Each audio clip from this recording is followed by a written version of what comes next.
오늘 우리에게 주시는 하나님의 말씀은 민수기서 35장 9절에서 15절까지의 말씀입니다. 민수기서 35장 9절에서 15절까지의 말씀을 교독하시고 마지막 절은 함께 합독하시도록 하겠습니다. 여호와께서 또 모세에게 말씀하여 이르시되 이스라엘 자손에게 말하여 그들에게 이르라. 너희가 요단강을 건너 가나안 땅에 들어가거든 너희를 위하여 성읍을 도피성으로 정하여 부지 중에 살인한 자가 그리로 피하게 하라. 너희가 복수할 자에게서 살인자가 회중 앞에 서서 판결을 받기까지 죽지 않게 하기 위함이니라.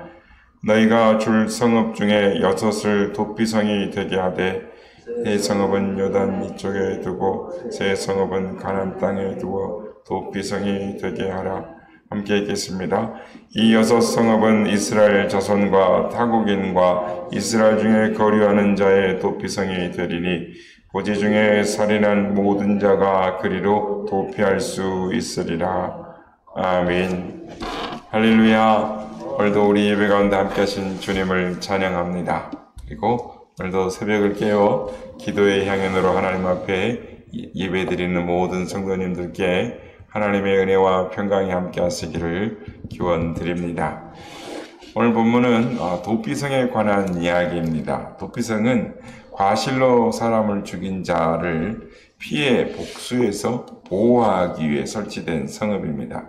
도피성은 요단 동편과 서편에 각각 3개씩 세워졌습니다. 모세에 의해서 요단강 동편에 3개가 선택되었고 여호수아에 의해서 요단강 서편에 3곳이 선택이 되었습니다. 그래서 6개가 도피성이 되었고, 즉 이스라엘의 요단강을 기점으로 해서 48개의 성읍 중에 6개의 성읍, 그러니까 요단강 동편에는 이 베셀과 길랏 아몬과 바산 골란이 되었고, 요단강 서편에는 이 게데스와 세겜과 헤브론이라는 이 성읍, 이 3곳, 그래서 6곳이 도피성으로 되었습니다. 그런데 여러분, 하나님께서는 이 도피성 제도를 왜 주셨을까요? 우리는 도피성에 주신 의미를 알아보아야 합니다. 도피성은 어떤 곳에 세워졌느냐 하면 아무렇게나 어떤 장소에 세워진 것이 아니라 도피성은 하나님께서 구별하시고 선택하신 장소에 세워졌습니다. 그래서 도피성에는 하나님께서 하나님 자녀들에게 베푸시는 구별의 은혜의 논리가 숨겨져 있습니다. 도피성은 이스라엘 전역 어디에서든지 도착할 수 있는, 그러니까 중심의 가운데에 위치해 있었습니다. 그래서 32km 이내에, 그러니까 각 성읍, 6개의 성읍들이 이스라엘 전역에서 도피성으로 출발하면 각 32km 거리에 있는데, 그러니까 부득이 도피성으로 피할 사람이 가야 할, 즉 하루길 안에 누구든지 하루 안에 도피성으로 피할 수 있는 이 거리에 위치해 있었습니다. 그뿐 아니라 그 성을 향한 도로의 폭은 14m, 그러니까 요즘 같으면 4차선 도로와 같이 넓은 길이 되도록 넓게 잘 닦아 놓았고, 가는 곳곳마다 이 도피성으로 가는 길이라고 안내판을 곳곳에 설치해 놓았다라고 합니다. 오늘 보면 15절에서도 살펴볼 수 있듯이 도피성은 이스라엘 사람들만 피하는 것이 아니라 이방인도 대상에 되어 있었고, 인종과 신분을 막론하고 누구에게나 동일한 구원의 은혜를 베푸시는 하나님의 은혜를 깨달을 수가 있습니다. 이 도피성 제도는 이 모세 오경에 이 4군데에 기록이 되어 있습니다. 오늘 보면 민수기 35장에, 그리고 우리가 앞으로 계속 살펴보게 될 신명기 4장과 19장, 그리고 여호수아 20장에 이 도피성에 대한 기록이 되어 있습니다. 이 도피성에 대한 기록이 4군데나 기록되어 있는 걸 보았을 때 하나님께서 이 도피성 제도를 중요하게 생각하신다라는 것을 우리는 알 수가 있습니다. 오늘 이 시간에는 이 도피성을 통한 이 신앙적인 교훈이 무엇인가를 살펴보므로 은혜를 받고자 합니다. 첫째, 하나님께서 이 도피성을 주신 제도의 목적이 무엇일까라는 것입니다. 이 도피성이라고 해당하는 히브리어 원어 아리미클라트라는 이 단어는 받아들이는 성읍이라는 뜻입니다. 그러니까 전혀 고의성 없이 실수로 살인을 저지른 자가 재판을 받기까지 피해 있을 수 있는 성읍인 것입니다. 그러니까 도피성 제도는 구약 시대에 있어서 인간의 생명을 귀중히 여기는 인간 존중 사상 때문에 만들어진 것이다 라고 할 수 있습니다. 공경에 빠진 인간을 구원하기 위한 하나님의 방편이었고, 또한 하나님은 사람을 해치는 것에 대해서는 용서하지 않으셨습니다. 그래서 사람을 고의로 죽인 자에게는 반드시 그에 대한 대가, 그를 반드시 죽이라고 말씀을 하셨는데, 그런데 과실치사일 경우에는 그렇지가 않았다라는 것입니다.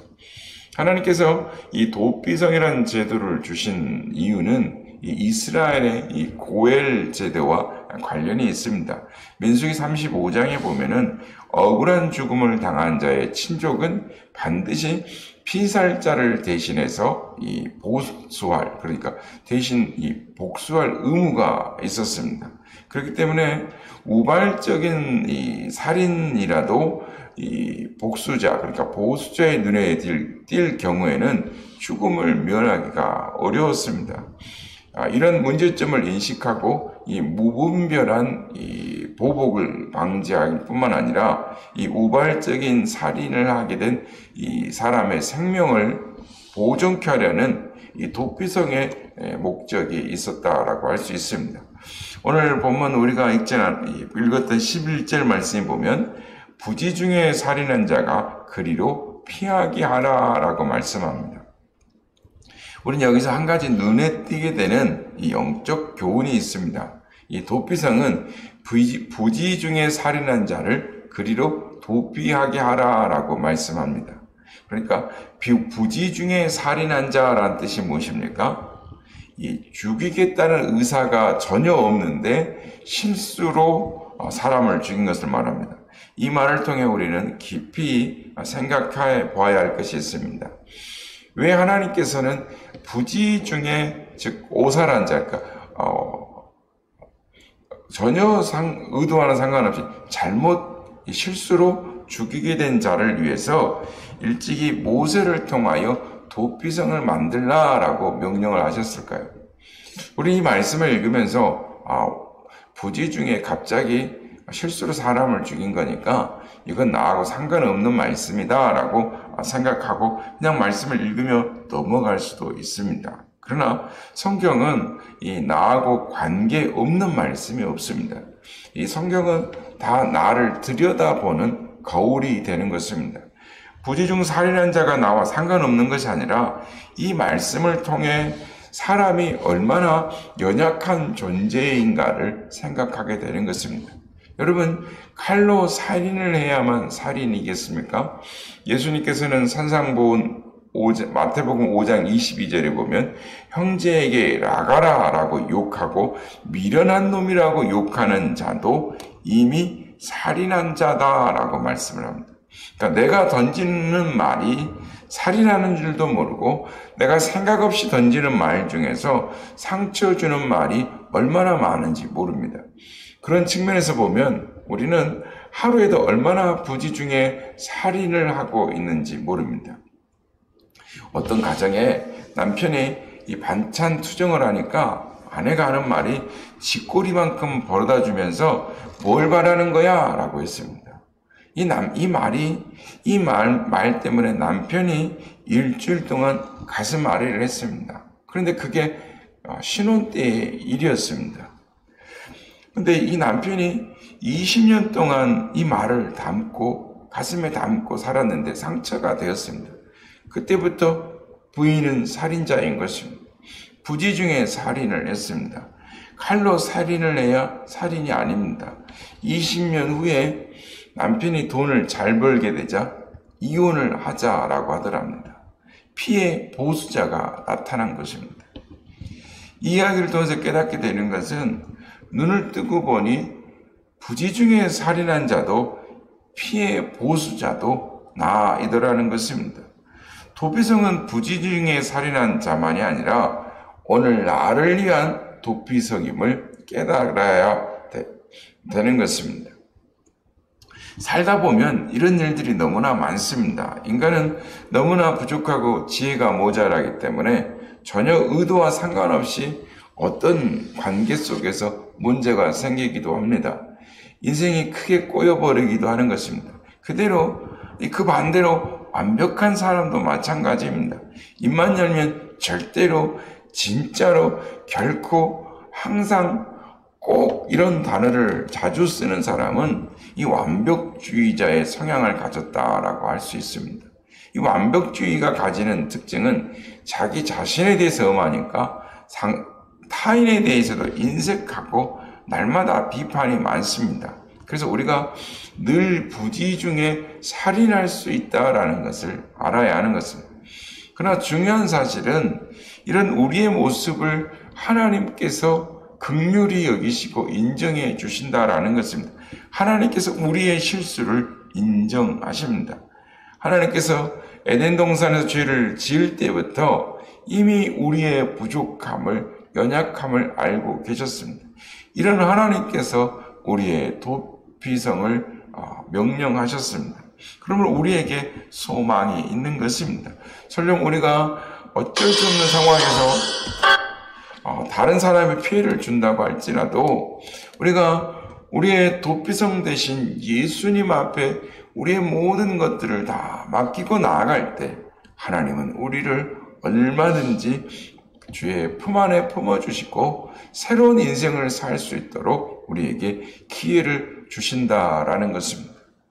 두 번째로 우리가 살펴볼 것은 하나님은 이 도피성을 주시면서 도피성을 시행할 수 있는, 운영하는 시행 지침까지도 주셨다라는 것입니다. 도피성에 들어가는 자는 그 성읍 어귀에 서서 그 성읍 장로들에게 자신의 사고의 이 경위를 말해야 했습니다. 보복을 당하지 않게 해서 도피성으로 들어가는 사람은 그 성읍의 장로들에게 사건의 전말을 보여야 했습니다. 악의가 없이 살인을 했다고 할지라도 다른 사람을 죽게 한 사람은 그 장소에 머물러 있으면 피해 보수자로부터 보복을 당하게 됩니다. 그래서 이 도피성으로 가서 죄의 진술을 하지 않으면 이 도피성에 거할 수가 없습니다. 이것이 우리가 영적인 의미로 보면 우리가 주님께 자백하는 것입니다. 요한일서 1장 9절에서 10절 말씀 보면 만일 우리가 우리의 죄를 자백하면 그는 미쁘시고 의로우사 우리 죄를 사하시며 우리를 모든 불의에서 깨끗하게 하실 것이요 만일 우리가 범죄하지 아니하였다 하면 하나님을 거짓말하는 이로 만드는 것이니 또한 그의 말씀이 우리의 속에 있지 아니하니라 라고 말합니다. 여러분, 자백이 무엇입니까? 인정하는 것입니다. 우리가 우리의 죄를 인정하면 용서함을 받을 수 있습니다. 그럼 이 도피성이 우리에게 주는 영적인 교훈은, 진리는 무엇일까요? 하나님은 자비로우신 하나님이시라는 것입니다.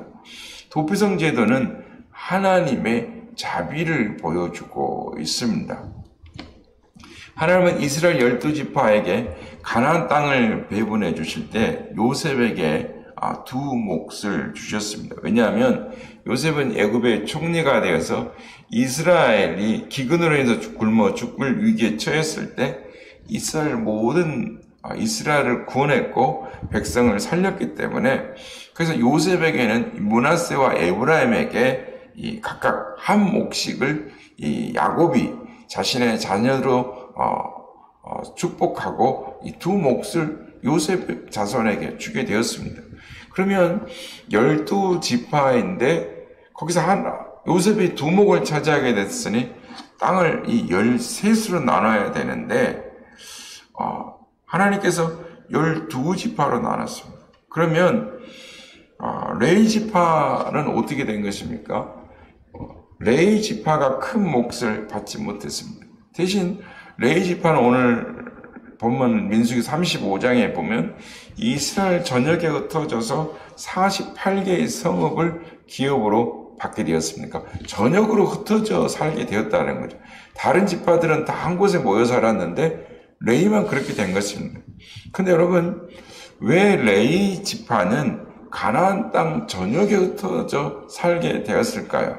그것은 죄가 있기 때문입니다. 야곱이 아들들에게 유언을 할 때, 즉 애언을 통해서 유언을 하게 될 때 레위에 대해서 이렇게 말합니다. 창세기 49장 7절에 보면 그 노여움이 혹독하니 저주를 받을 것이요 분기가 맹렬하니 저주를 받을 것이라. 내가 그들을 야곱 중에서 나누며 이스라엘 중에서 흩으리라 라고 야곱이 이렇게 축복 애언을 합니다. 레위의 분기가 맹렬했기 때문에 이스라엘 가운데에 흩어버리겠다라고 한 것입니다. 이것은 야곱에게 딸 디나가 있었는데 디나가 히위 족속 중에 이 하몰의 아들에게 즉 세겜에게 겁탈을 당했습니다. 그러니까 레위는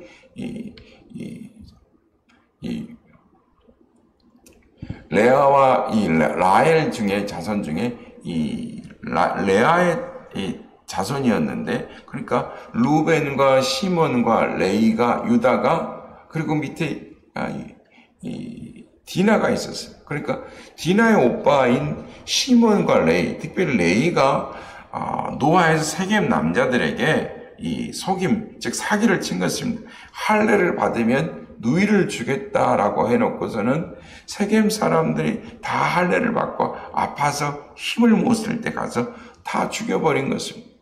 그래서 이것을 본 야곱은 레이, 주동자인 레이를 저주하게 되었고, 그 결과 레이의 자손들은 48개의 성읍으로 기업을 받지 못했고 48개의 성읍으로 나누어 살게 되는 그런 이 결과, 야곱의 유언대로 야곱의 축복의 그런 형태로서의 그 저주 속에서 흩어져 살게 된 것입니다. 그런데 하나님께서 레위 지파에게 주신 48개의 성읍 가운데에 6개의 성읍을 또 도피성으로 주라라고 하셨습니다. 왜 이렇게 하셨을까요? 그렇지 않아도 기업의 분배를 받지 못한 레위 지파에게 다시 거기서 48개 중에서 6개를 또 빼가지고 도피성으로 지정하라고 하셨다라는 것입니다. 오늘 보면 우리가 읽지는 않았지만 6절, 7절 말씀에 보면 너희가 레인에게 줄 성읍은 살인자들이 피하게 할 도피성으로 6성읍이요 그 외에 42성읍이라. 너희가 레인에게 모두 48성읍을 주고 그 초장도 함께 주되라고 말합니다. 레인들도 사실은 본의 아니게 살인을 하게 되었고 그 결과로 말미암아 가나안 땅에 흩어져 살게 되었기 때문에 이 과실치사로 인한 즉 살인을 한 사람들을 이해하고 받아줄 수 있었다라는 것입니다. 이스라엘의 모든 지파 중에서 과실로 살인하고 죽인 사람을 이해하고 받아줄 성읍이 아무도 없는 것입니다. 고엘 제도 때문에.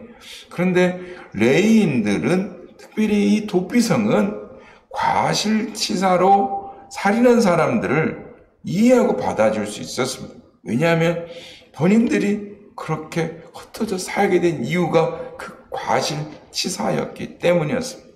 죄를 짓고 용서받은 사람들은 이 다른 사람의 죄에서도 너그럽게 이해하고 용서할 수가 있었던 것입니다.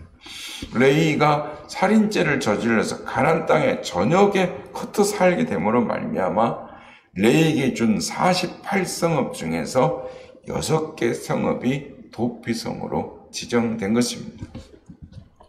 사고로 사람을 죽인 사람은 도피성으로 가는 길 외에는 살 방법이 없습니다. 여호수아 20장 1절에서 6절에 보면 과실치사로 사람을 죽인 사람은 도피성으로 들어가는 문어귀에 서서 그 성읍 장로들에게 자기가 저지른 이 사고의 죄를 고하게 되어 있었습니다. 그러면 장로들이 그 말을 듣고 도피성에 한 곳을 내어주고 먹을 것을 주고 보수하는 자가 와서 그 사람을 내놓으라고 해도 내어놓지 않도록 되어 있었습니다. 그리고 회중 앞에서 살인자에 대한 자세한 재판을 받기까지 그를 지켜 보호해 주었습니다. 회중들이, 그러니까 도피성의 회중들이 다 배심원이 되어서 재판하는 것입니다. 그래서 살인자의 이야기를 다 듣고 고의로 살인을 저지른 것인지 과실로 살인을 한 것인지 그것을 다 인정이 되면 그 사람은 도피성 안에서 살 수가 있었습니다. 도피성 안에 있으면 안전한 것입니다. 보수자가 와서 죽일 수가 없습니다. 하지만 도피성 밖으로 나가면 보수자의 손에 죽게 되어 있었습니다. 그리고 대제사장으로 있던 사람이 죽게 되면 그 사람은 그때의 도피성에서 해방되어서 자기 기파, 자기 기업으로 돌아갈 수가 있었습니다. 왜냐하면 대제사장의 죽음이 그 사람의 죽음으로 간주되는 법이 있었기 때문에, 즉 마찬가지로 예수 그리스도께서 십자가에 달려 죽으신 것이 우리가 그 십자가에 달려 죽은 것으로 간주되는 것과 마찬가지였던 것입니다. 성도 여러분, 도피성 제도는 하나님이 얼마나 자비로우시고 긍휼이 풍성하신 분인가를 보여주는, 하나님의 속성을 보여주는 제도입니다. 도피성은 오늘날로 말하면 교회인 것입니다. 도피성은 이스라엘 사람들만 가는 곳이 아니었습니다. 이방인도 가고 그 중에 거류하는 객도 갈 수 있었습니다. 종이나 자유자나 유대인이나 이방인이나 타국인이나 여행객이나 어떤 사람이라도 과실로 죄를 범하고 사람을 죽이게 되었을 때 도피성으로 갈 수가 있었다라는 것입니다. 그래서 도피성은 24시간 열려 있었습니다. 닫혀 있는 시간이 없었습니다. 도피성 문 앞까지 와서 문이 닫혀 있어서 뒤쫓아오는 자들에 의해서 죽임당하는 일이 없도록 도피성은 언제나 열려 있었습니다. 도피성 안에는 과실치사자가 먹고 살 수 있는 음식이 예비되어 있었고, 맞아 죽지 않을 뿐만 아니라 굶어 죽지 않도록 준비해 놓았습니다. 이처럼 도피성 안에는 하나님의 사랑과 자비가 넘쳤습니다. 사랑하는 여러분, 우리도 예수 그리스도 안에서 하나님의 용서와 긍휼을 경험하였습니다. 우리가 죄인 되었을 때 하나님의 크신 자비하심으로 우리를 구원하시고 하나님의 자녀 삼아 주셨습니다. 이 은혜를 받은 자로서 남을 용서하고 이해하고 용납함으로써 주님께서 십자가로 하나님과 우리를 하나 되게 하신 것처럼 주님의 십자가의 사랑으로 하나 되는 화목을 이끌어내시는 우리 모두가 되시기를 주님의 이름으로 축복합니다. 성도 여러분, 우리의 영원한 피난처는 하나님이신 것입니다. 이 세상에 영원한 피난처는 없습니다. 우리 교회는 이 시대, 이 땅에 도피의 성이 되어야 합니다. 누구든지 실패한 인생, 실패한 사람들, 재난당한 사람들, 억울한 일을 당한 사람들, 앞길이 막막한 사람들, 그래서 누구든지 교회에 가서 우리의 대제사장 되신 예수님의 보호를 받고 거기서 자유함을 얻고 감격스럽게 살아가자라고 말할 수 있어야 하는 것.